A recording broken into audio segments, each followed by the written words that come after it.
जब भी ये स्टॉक चलता है तो एक महीने में 40-100% की चाल भी आ जाती है। ऊपर से इसमें पैटर्न कंफर्म हुए हैं, अभी कंसोलिडेशन चल रही है। अगर यहाँ से ऊपर निकला तो बहुत आराम से 3 गुना भी हो सकता है। तो सबसे पहले हम इसकी बड़ी पिक्चर को समझेंगे, तभी इसका खेल हमें समझ में आएगा। 2016 में इसकी चाल की शुरुआत हुई 3.5 रुपए के पास से और सिर्फ 1 साल के अंदर में इसने हाई लगा दिया 37 रुपए का। सिर्फ 1 साल के अंदर में स्टॉक 10 गुने से भी ज्यादा हो गया। तो इससे आप समझ सकते हो अगर इसने चलना शुरू किया तो ये 2-3 महीने में भी खेल कर सकता है। फिर इसने अपनी करेक्शन की शुरुआत करी जिसका लो लगा 2020 में, और अगर आप हाई से देखोगे तो 3 सालों में स्टॉक 90% के आसपास नीचे टूट गया। लेकिन उसके बावजूद भी 2016 का लो ब्रेक नहीं हुआ। अब पहला सवाल तो यहाँ पर यह आता है, ऊपर जाने में सिर्फ 1 साल लगा और उसके बाद 3 सालों तक प्राइस नीचे गिरता रहा और अपने हाई से 90% के आसपास भी टूट गया, लेकिन उसके बावजूद भी प्राइस में लो ब्रेक क्यों नहीं हुआ? जब इतने नीचे आ गया था तो लो भी ब्रेक कर देता, लेकिन इसने लो ब्रेक करने की जगह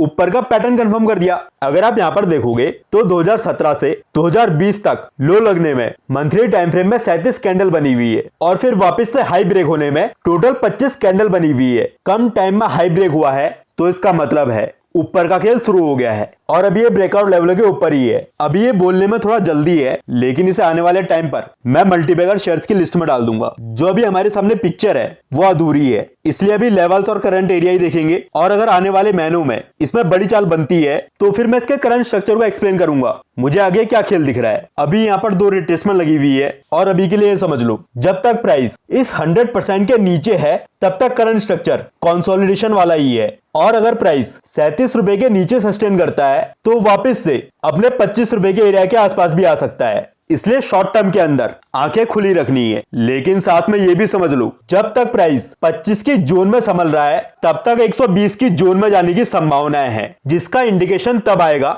जब प्राइस 100% के लेवल के ऊपर सस्टेन करेगा। और यहाँ पर हमको एक बात का ध्यान रखना है, 48 के लेवल के ऊपर इसमें तूफानी तेजी आनी चाहिए। अगर आप इसका प्रीवियस कैरेक्टर भी देखोगे तो एक महीने में ये 40-100% की चाल भी ले लेता है। और अगर ऐसी ही धुआंधार तेजी दिखती है तो फिर इन लेवल्स को फॉलो करते हुए चलो, एक लेवल ब्रेक होगा तो फिर दूसरा आएगा और यही रेजिस्टेंस का काम भी करेंगे। और साथ में इस बात का भी ध्यान रखना, अगर ये लेवल ब्रेक हो जाता है लेकिन इसके ऊपर स्पीड नहीं होती है या फिर 100% के लेवल के ऊपर ही प्राइस नहीं निकल पाता है तो फिर एक बार प्राइस 25 की जोन में आएगा। लेवल्स के ऊपर धुआंधार तेजी ही चाहिए वरना काम नहीं चलेगा। और अब इसमें जब भी वीडियो आएगी या तो इसको हम बॉटम में एनालाइज करेंगे या फिर इन लेवलों में। और निफ्टी के अंदर आज भारी गिरावट हुई है, जिन लेवलों की हमने बात करी थी वहां पर प्राइस आ गया है और अब इसे क्लोजली वॉच करना है। और जिसने भी अभी तक मार्केट एनालिसिस की वीडियो नहीं देखी है वो एक बार जाकर देख लेना। बाइंग सेलिंग की मेरी साइड से कोई भी रिकमेंडेशन नहीं है क्योंकि मैं सेबी रजिस्टर्ड एडवाइजर नहीं हूं। यहाँ पर मैं सिर्फ अपनी स्टडी शेयर कर रहा हूं, इसलिए कोई भी डिसीजन लेने से पहले